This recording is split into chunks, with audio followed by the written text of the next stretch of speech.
Bahan baku pembuat enzim adalah asam amino. Bahan baku pembuat enzim adalah asam amino. Di mana terdapat asam amino yang terbaik? Asam amino yang terbaik terdapat pada 19 jenis tanaman Al-Quran. Saya buka kepeannya dulu, belum ingat semua.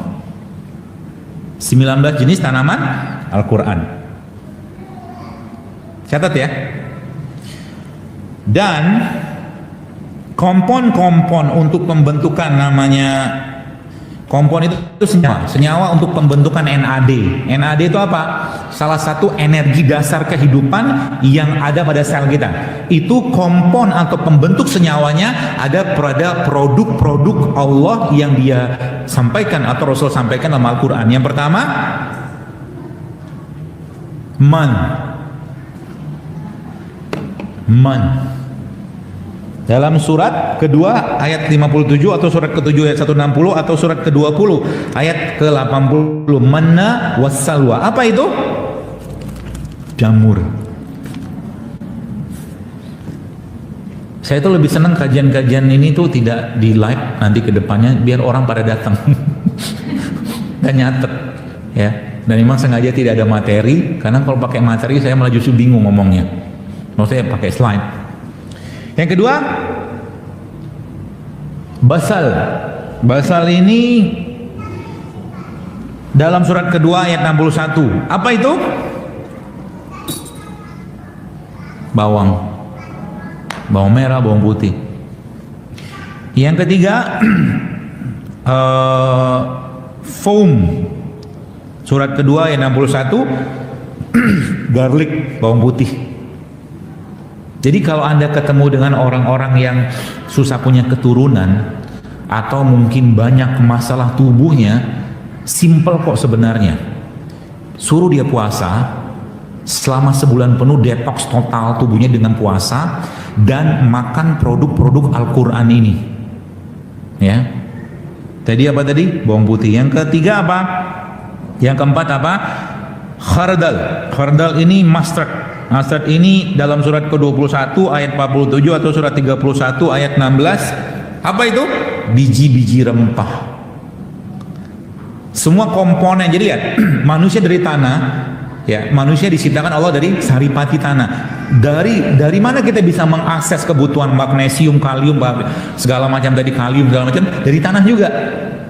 Ya, itu kata kuncinya. Jadi semua bumbu-bumbu itu bisa membuat mudah melahirkan. Kenapa saya bisa berkesimpulan ini? Ada penelitian yang dilakukan di 2 negara. Bukan penelitian, saya pernah baca datanya. India merupakan salah satu negara yang sangat besar pertumbuhan penduduknya. Kenapa? Karena orang India pagi siang malam makan masala. Masala tahu? Masala itu bumbu. Ya, mereka tuh masala tuh bumbu, masala dosa. Masala dosa itu kayak makanan di tepung, ya. Bahkan di sana, waktu saya pernah mampir ke sana, itu soda pun dikasih bumbu sama dia, air soda. Pokoknya apapun ada sodanya. Ada chai itu kan moji chai gitu kan. Chai itu apa tuh namanya, teh susu.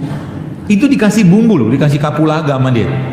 Makanya orang India tuh spermanya dan ovumnya tuh reaktif banget. Sehingga ya gitulah. Sehingga pertumbuhan mereka tuh luar biasa. Itu India yang makan bumbu. Ya maksud tadi kan. Nah, ada satu lagi negara yang lucu tanda kutip. Namanya Zimbabwe kalau nggak Nigeria. Negara ini negara yang angka ketahanan pangannya rendah. Atau mereka bahasa singkatnya susah makan. Ternyata angka pertumbuhan penduduk di sana juga tinggi. Gara-gara apa? Sering puasa. Karena nggak ada makan. Paham maksudnya? Ya, bumbu dan puasa. Jadi kalau kita mau gabungin gimana? Indonesia itu kaya raya sama bumbu. Ya, makanya ketakutan kalau penduduk Indonesia itu bertambah terus, sehingga dibikinlah program KB. Ketika dibikin program KB pakai hormon, pasti akan terjadi imbalance hormon. dan pasti akan kemungkinan besar akan memicu tumor, kanker gara-gara hormon yang diberikan pada birth pill kalau mereka bilang. Kalau diceritain panjang lebar nanti pusing Anda. Nggak usah deh, cukup tahu sedikit saja. Yang jelas itu salah satu biang kerok masalah imbalance hormon pada wanita, dan ujung-ujungnya kalau sudah imbalance hormon maka tiroid itu di sini king hormon akan bermasalah. Kalau udah king hormon bermasalah, wassalam, bye bye, semua akan bermasalah. Bapak-bapaknya, wah kami kan nggak makan pil KB, yes, tapi Anda makan obat kolesterol. Obat kolesterol sama. Kan kolesterol di atas tuh, tiroid itu ada di bagian bawah tuh. Bahan bakunya dari kolesterol. Ketika di stop kolesterolnya, dibatasin, maka tiroid nggak bisa bikin hormon. If you know what I know, kalau Anda tahu apa yang saya tahu, Anda akan mulai mikir makan obat dan hormon, ya. Dan ini jadi komoditas kadang-kadang. Saya pernah ketemu dengan ibu-ibu konsul waktu itu, ya, tak kapan lupa saya itu. Dia jerawatan. Jerawatan, terus konsul ke seorang dokter atau apa saya lupa lah, terus dikasih obat hormon. Saya geleng-geleng aja, dan obatnya itu nggak murah, satu paket tuh 5 juta apa 10 juta gitu. Untung obatin jerawat doang. La haula wala quwata illa billah. Ya, padahal ngobatin jerawat itu dengan cara apa? Pakai apa ayo?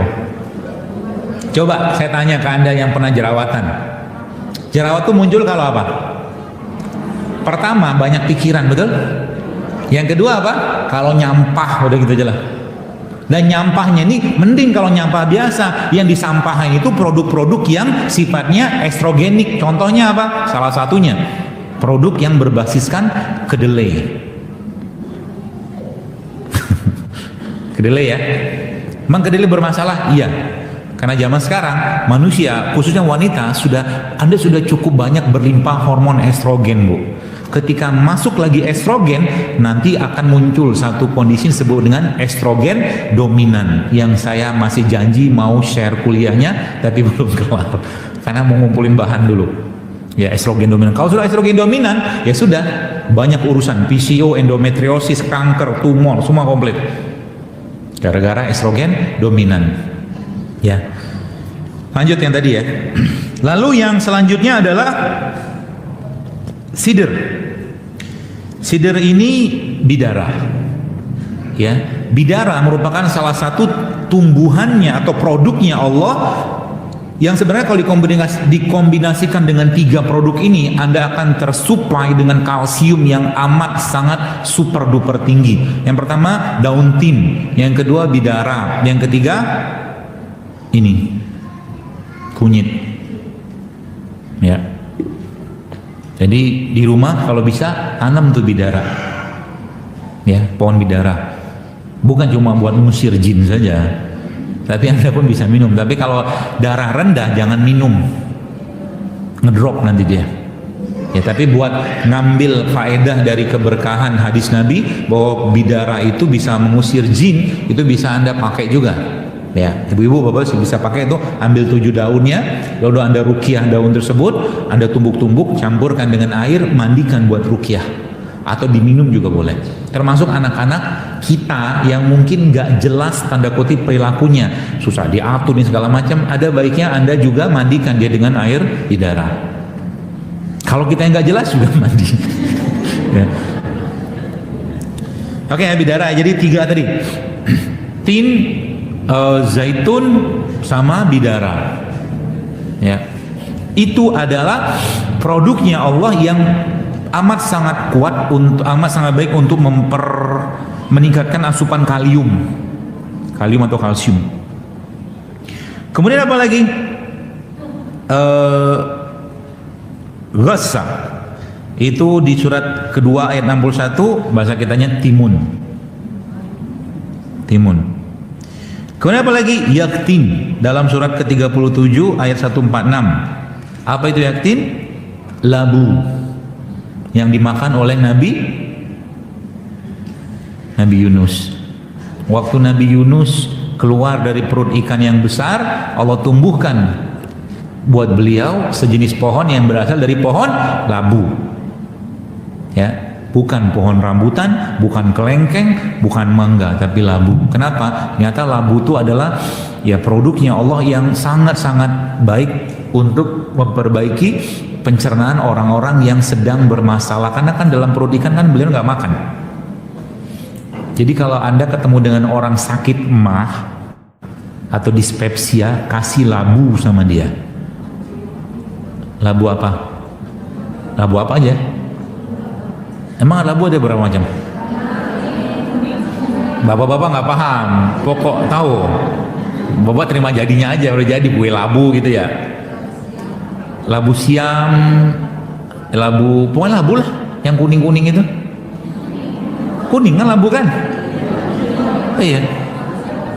Kalau enggak, ibu bapak bisa pakai produk yang sejenis labu yang cukup banyak di tempat kita, namanya ubi cilembu. Ubi cilembu itu juga termasuk yang sangat baik untuk orang-orang emah. Tapi saran saya, ubi cilembu itu Anda bersihkan, Anda oven, makan sama kulitnya. Tahu sama kulitnya? Ya. Kalau mau tambahkan madu si labu tadi silakan. Ya. Jadi kalau Anda mulai sekarang mau bikin kue-kuean, ya, saran saya kurangilah gula. Ya, ganti dengan madu atau gula aren atau gula kelapa. Kemudian apa lagi? Lentil itu kacang-kacangan. Kalau orang sekarang, orang-orang di nutrisi nyebutnya itu protein. Kacang-kacang apa? Kacang-kacang yang tidak bersifat senoestrogen. Contohnya apa? Almond, walnuts, pistachio. Exclude kedelai ya, di luar kedelai. Kedelai jangan minum deh. Saran saya ibu-ibu jangan minum kedelai. Ya. Karena tadi dia senoestrogen. Dia bisa mengambil alih peran estrogen. Ya. Kacang-kacangan. Yang kedua apa lagi? Tal. Di dalam surat 56 ayat 29, pisang. Tadi yang saya sampaikan itu sebenarnya sudah di sini. Ya. Komponnya NAD, jadi kita butuh energi. Energinya ini disuplai dari apa? Dari 19 jenis tanaman ini. Jadi kalau Anda pengen berenergi, selnya dan karatan-karatan yang mulai raib semua, makalah produk ini, ya. Belum selesai kita. Kemudian yang 11 10. Hah? Oh ya, 8. Ya, 8 tadi sudah. 8 apa? Oh, 8-nya tin, maaf. Tin. Buat tin. Fig. Kalau bahasa orang Melayu tingginya fig. Kemudian 9-nya adas, lentil ya. Ke-10-nya itu banana, pisang. Yang ke-11 rehan atau basil. Basil itu apa? Daun beraroma wangi. Salah satunya apa? Kemangi. Ya. Dan lagi-lagi saya katakan Bapak sekalian, Indonesia berlimpah ruah loh dengan ini. Kalau tiap hari kita membiasakan makan produk begini atau minum apa, teh kayu manis, teh ketumbar, ya, teh cengkeh gitu kan, dikasih madu enak kok. Ya. Itu akan jauh lebih sehat. Jadi minum itu bukan cuma sekedar minum, tapi dapat manfaat kesehatan. Kemudian apa lagi? Yang ke-12, olive atau zaitun. Ya, zaitun merupakan salah satu produknya Allah yang dia menjadi salah satu sumber bahan baku buat kompon pembuat energi, termasuk enzim dan segala macam tadi. Kalau susah zaitun, Anda bisa dapatkan VCO. Saya tidak tahu yang menamakan itu siapa. Kenapa disebut dengan virgin coconut oil? Ya, kalau di bahasa kita kan minyak kelapa darah gitu kan, virgin gitu. Tapi itu minyak kelapa yang putih gitu loh, tahu lah ya. Kemudian yang ke-13 nakhal, dates, kurma. Oh, saya bawa kurma. Besi tidak Allah ciptakan di atas muka bumi, tapi besi Allah turunkan dalam proses reaksi terjadinya atau terciptanya alam semesta kita, namanya proses Big Bang. Fusi dari energi atom, nuklir, dan terjadi pada proses Big Bang itu salah satunya menghantarkan besi yang Allah turunkan dari langit menuju bumi, dan besi itu ada dalam kurma. Masya Allah ya. Dan besi merupakan salah satu elemen transisi, ya, ion transisi dalam tubuh manusia, yang dia bisa berperan sebagai salah satunya adalah anti kanker. Itu sebabnya Nabi SAW sebutkan sebuah riwayat, Rasul itu pernah dalam 1 bulan, Bapak Ibu sekalian, pernah 1 bulan saja ya, itu hanya minum air putih sama kurma saja 1 bulan. Kalau saya memandang ini sebagai konsep kesehatan, maka inilah proses detox yang paling baik untuk orang-orang yang kena kanker. Ketika orang kena kanker makan kurma, kurma ini alkali dan dia punya zat besi, ya. Dan dia minum air, which is itu air alkali atau air zam-zam. Saya belum cerita tentang air zam-zam, kapan-kapan kita bahas tentang air alkali, bagaimana ternyata gen-gen dalam tubuh manusia itu ternyata terikatnya karena satu pH yang sama, yaitu pH-nya alkali. Makanya air zam-zam itu kenapa bisa berperan sebagai air yang bisa menghilangkan kanker, karena dia bisa menguatkan kembali ikatan gen. Dan kanker tidak akan bisa tumbuh pada lingkungan yang basah atau alkali. Jadi ini basah nggak? Ini basah. Ini basah nggak? Ini basah. Ini basah nggak? Ini basah. Yang nggak basah itu apa? Gorengan.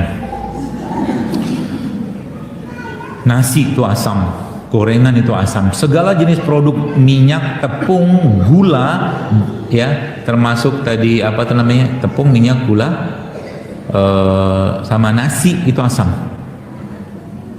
Karena dia sudah berdiri sendiri, ya, dates. Jadi makanya sebenarnya ngobatin kanker tuh gampang loh.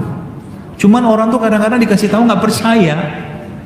Kanker itu sebenarnya proses alamiah, ya. Kalau mungkin saya punya teman sahabat saya juga dengan pemahaman yang sama seperti saya ini, dia proses alami yang tubuh tuh pengen diperhatikan lebih gitu kan, ya. Sehingga nanti apa? Jangan diserang dianya.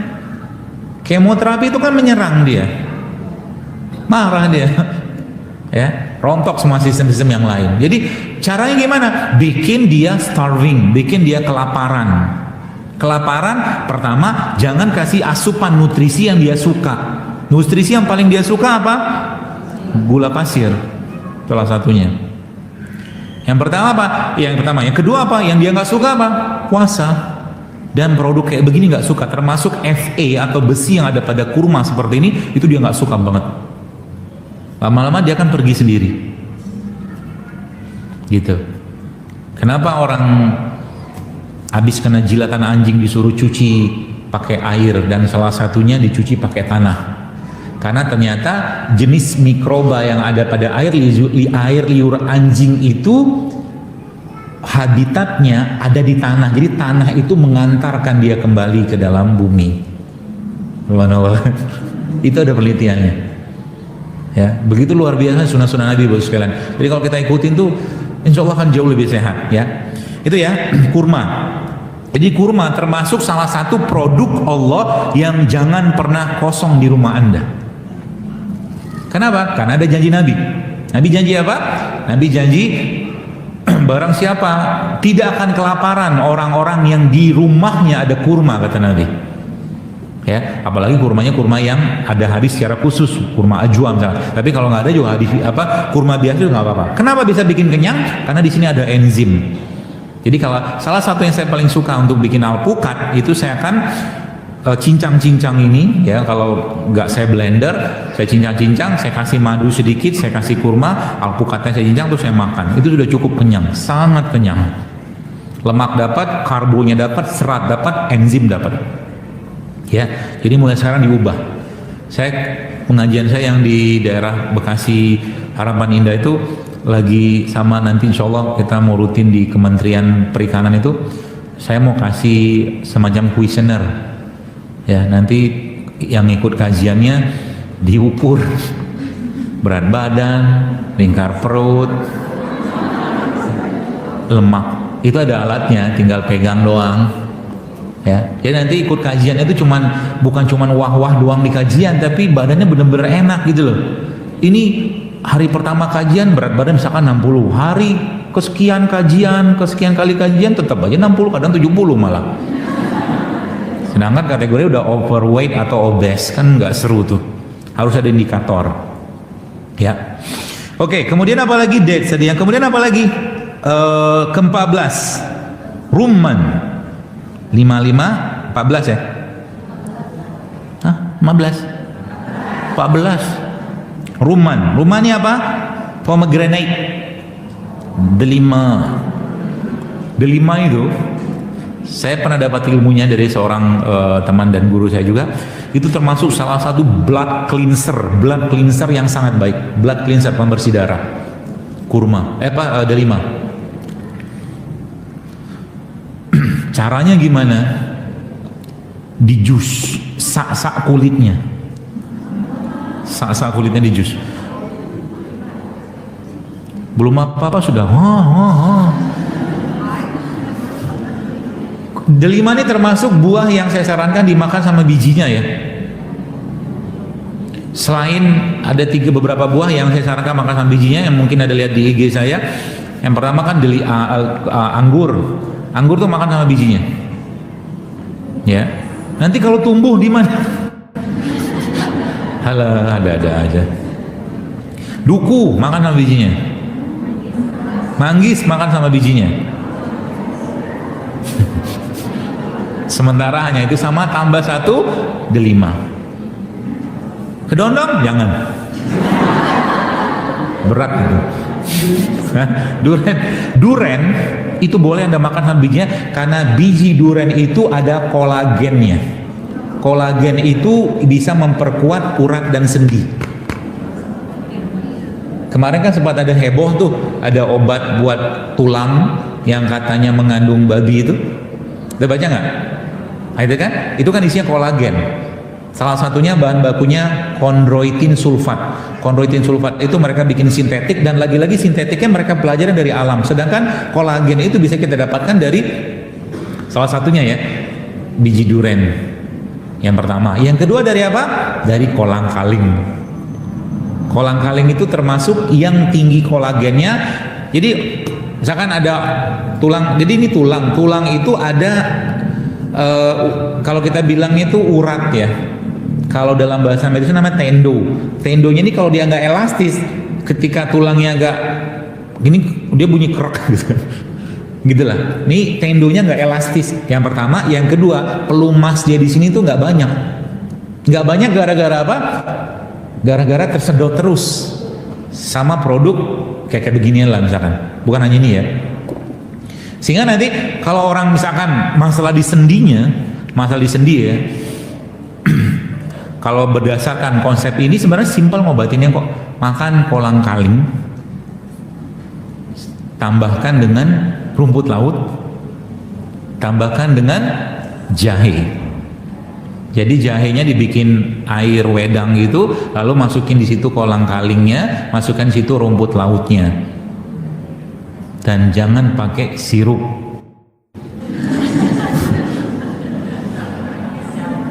Nanti Bapak Ibu sekalian kalau begini, saya tuh membayangkan kalau kita paham konsep ini, kita akan bahagia banget dengan kedatangan Ramadan loh. Kenapa bahagia? Bener-bener detox total badan kita tuh.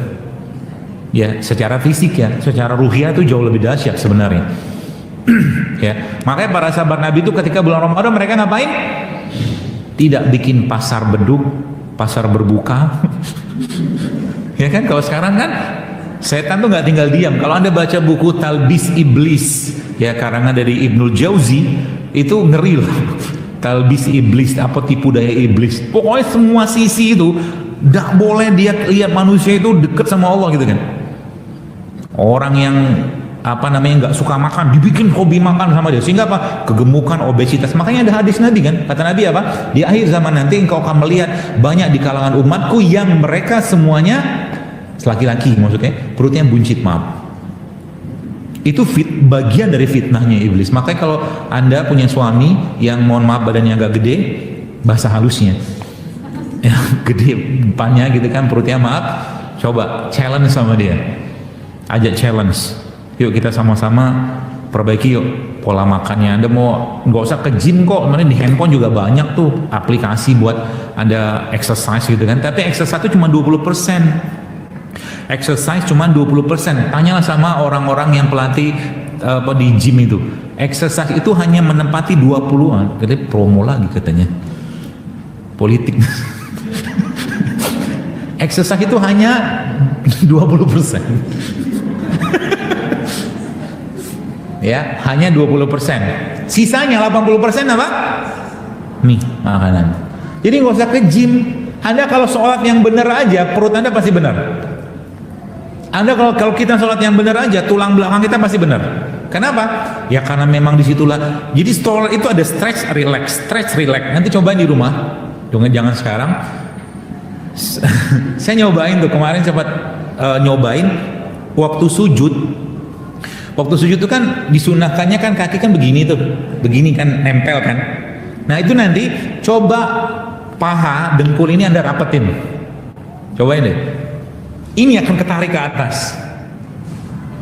Saya kemarin sempat belajar ilmu tentang pijat-memijat gitu kan. Itu ternyata salah satu banyak masalah orang hernia atau mungkin prolapsus atau apapun tuh karena usus kecilnya keberatan dari toksin yang numpuk akibat sampah-sampahan makanan. Dan itu sebenarnya ketika Anda agak lama sujud dengan posisi, insya Allah sih nggak menyelisih sih, karena yang disunahkan itu cuman ini aja. Ya jadi dengkul itu dirapetin, itu ini ketarik banget bu. Makanya kalau sholat benar-benar dikerjakan secara polanya, Nabi tidak terburu, tidak tergesa-gesa, sholat tuh bisa bikin keringetan. Pernah nyobain sholat keringetan? Pernah kan? Keringetan loh, beneran. Mulai dari ininya, ini kan nahan nih. Ini udah nahan nih. Kalau orang sholat misalkan gini ya, tangannya di bawah, nggak dapat ininya, dadanya. Ya, sholat itu di dada kan ini kan, bersedekap itu di dada. Sedekap di dada pasti akan membuka atau meluaskan kapasitas volume paru-paru dan jantung. Rukunya apalagi sampai ke sujud, ya seperti itu. Kemudian selanjutnya adalah tadi 5 ya. Jadi di 5 tuh kita agak susah dapetinnya. Ya, kalau mungkin yang ada yang pergi haji atau umroh itu bisa dapatkan delima yang gede-gede itu. Nah kalau sempat makan tuh sana. Tapi kalau nggak dapat juga nggak apa-apa.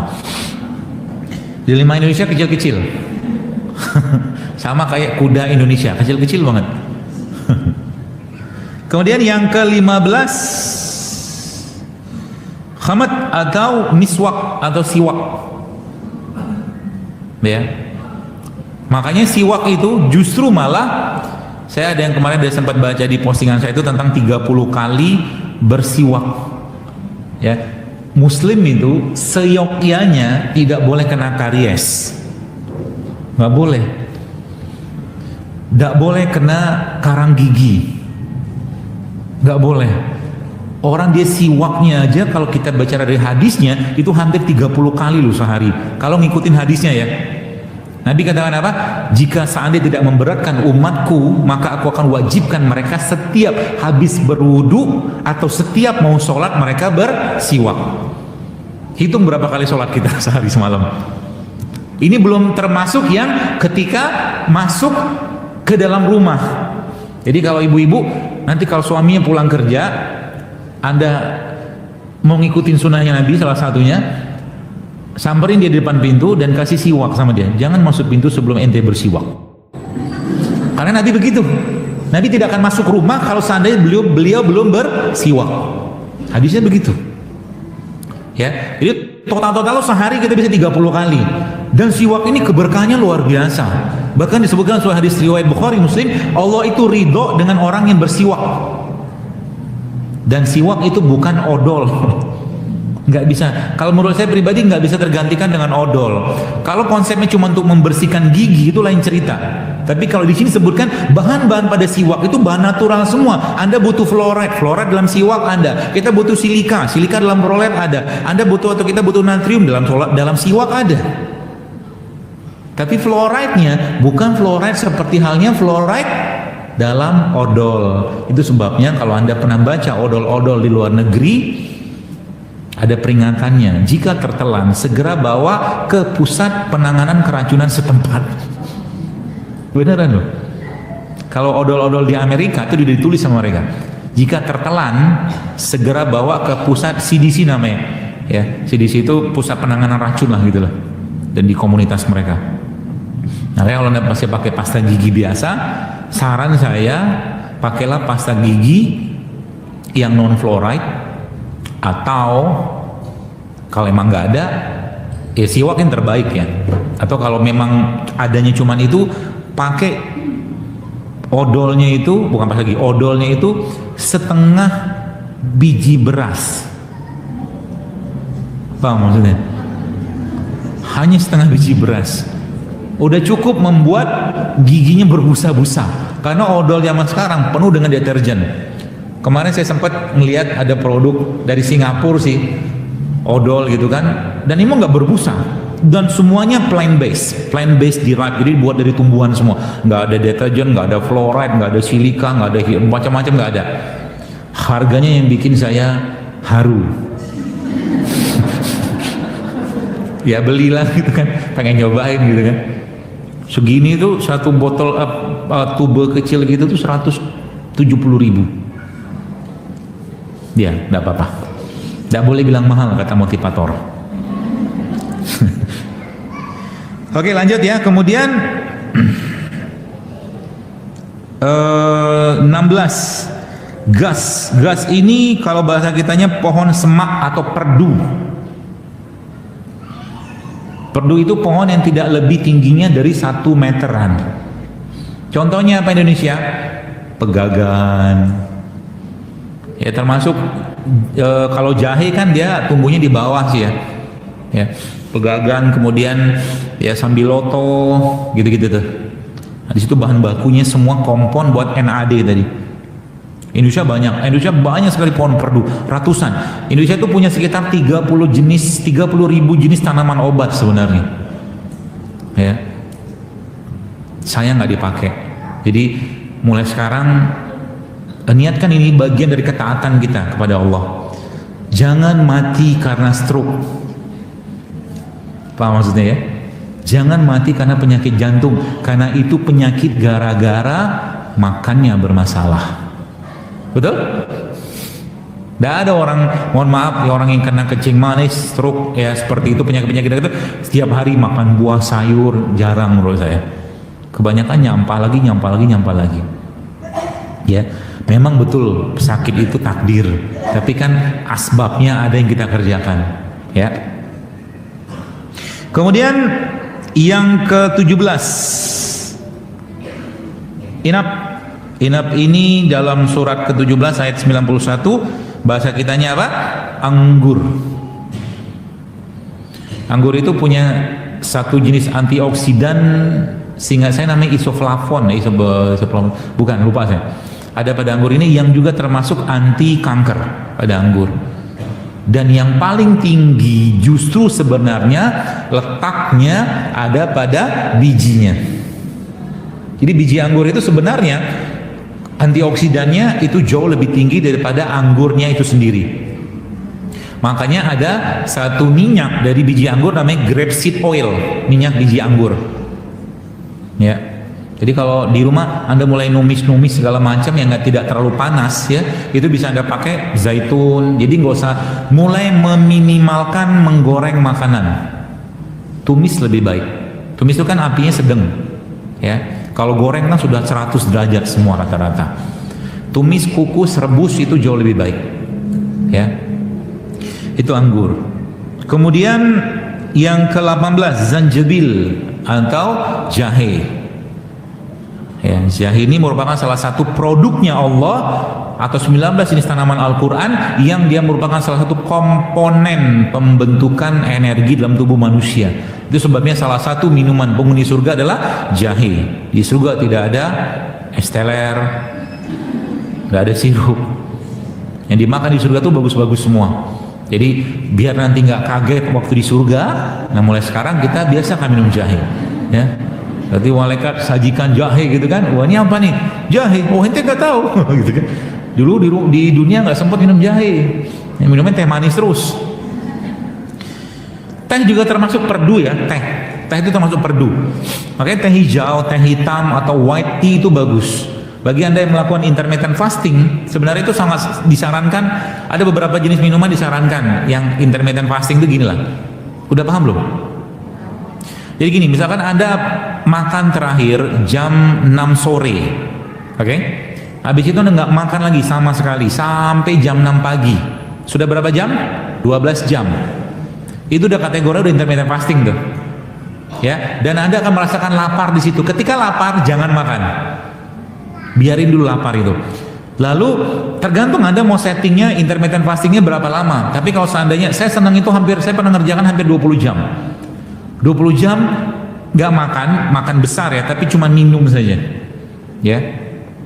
Itu kalau misalkan jam 6 paginya Anda nggak makan, terus cuma minum saja, apa yang diminum? Teh hijau salah satunya. Kemudian kopi light, kopi yang ringan, kopi yang pahit tapi nggak pakai gula, kopi yang mungkin 1 sendok teh, kopi bubuk ya, karena kopi akan membantu memboost up, membakar lemak dan metabolisme, bukan lemak aja sebenarnya. Ya itu. Atau kalau punya satu produk yang lain namanya chia seed.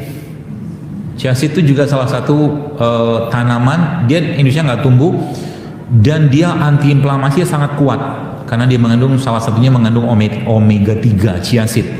Itu bisa bikin kenyang. Ada minum itu jam 6 paginya ya, atau minum jeruk nipis juga boleh sama madu. Terus nanti baru makan jam 12 siang. Kalau 12 siang berarti tambah 6 jam, berarti ada 18 jam Anda puasa. Ya, yang pernah saya dengar ya, para sahabat itu ketika mereka berbuka puasa, mereka berbuka saat itu saja, habis itu nggak makan apa-apa lagi, puasa lagi sampai sahur, nggak makan apa-apa lagi. Ya, itu spektakuler buat tubuh ya. Itu intermittent fasting seperti itu. Jadi tinggal mau setnya kayak apa ya. Termasuk mohon maaf bagi bapak ibu yang mungkin ada kena kencing manis, saran saya coba baca buku ini. Buku ini judulnya A Complete Guide of Fasting. The Complete Guide of Fasting, di toko buku ada, sudah terjemahan di Indonesia. Itu mereka menerapkan pola intermittent fasting ini, dan ternyata beberapa orang-orang yang kena DM kencing manis itu totally bisa bebas dari insulin, bener-bener bebas dengan menerapkan pola itu, dan dia kasih panduannya di situ. Nanti bisa dibaca di buku itu ya. Polanya intermittent fasting. Jadi kalau kita yang tidak ada masalah dengan tubuh kita, ada penyakit seperti apa, tetap Anda bisa lakukan intermittent fasting ini. Dan karena apa? Karena konsep makan sedikit banyak bergerak itu tidak akan bisa diterapkan atau tidak akan bisa optimal kalau tubuhnya penuh sampah. Nggak bisa. Karena yang jadi masalah bukan di kalorinya, tapi di resistensi hormonnya. Nganggu-nganggu paham atau pura-pura paham? Resistensi insulin itu pada orang kencing manis salah satunya ya, atau DM, itu cuma bisa diperbaiki dengan cara apa? Dengan cara dia puasa atau menyengajakan lapar. Hanya itu. Itulah bagian daripada sunnah Nabi. Itu sebabnya di perang Khandaq yang pernah saya baca, perang Khandaq itu perang parit gitu kan. Nabi SAW hanya saat itu memang sedang suplai makanan tuh minimal banget, sehingga saat itu yang pernah saya baca mereka cuma makan 1 butir kurma satu hari. Ya, 1 butir kurma satu hari. Dan ada 1 jenis tepung yang dibagikan Rasulullah saat itu untuk para sahabat, dan mereka berperang dengan kondisi seperti itu. Kemudian yang ke-19 Al-Fafa. Ya, dalam surat 78 wa jannatin al-fafa. Al-fafa itu apa? Rumput-rumputan, daun atau rumput-rumputan hijau. Kayak begini nih. Ya. Ya sawi, ya apa tuh namanya? Daun seledri. Ya, daun seledri itu sekarang lagi trending banget tuh sebagai salah satu sayuran yang digunakan untuk mendetoks orang liver yang pertama, yang kedua untuk orang-orang yang tiroid. Semua orang yang bermasalah di hormon ujung-ujungnya biasanya akan perginya ke tiroid. Kemudian yang ke-20 honey, madu. Ya. Sudah saya jelaskan tadi. Kenapa madu itu menjadi sebuah pilihan yang luar biasa? Karena emang semua kebaikan tanah ada pada madu. Semua kebaikan tanah ada pada madu.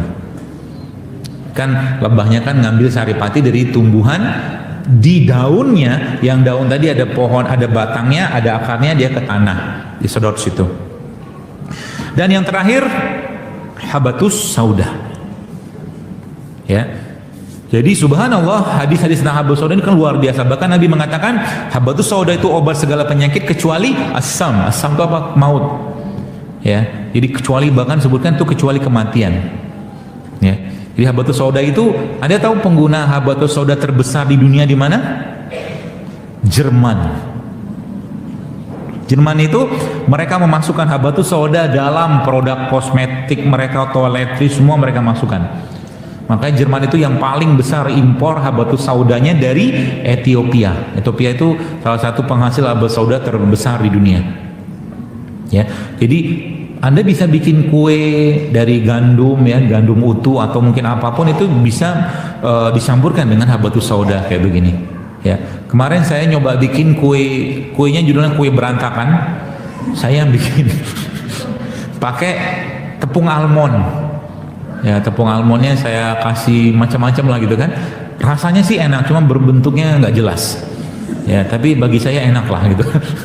Jadi konsep makanan tuh selain dia yang paling utama halal, yang pertama, yang kedua dia harus sehat dulu deh. Yang ketiga lezatnya nomor ketiga. Ngapain makan yang lezat-lezat tapi kalau nggak sehat? Ya, lebih baik kita cari yang sehat dan lezat. Dan itu sebenarnya bisa dibuat. Oke?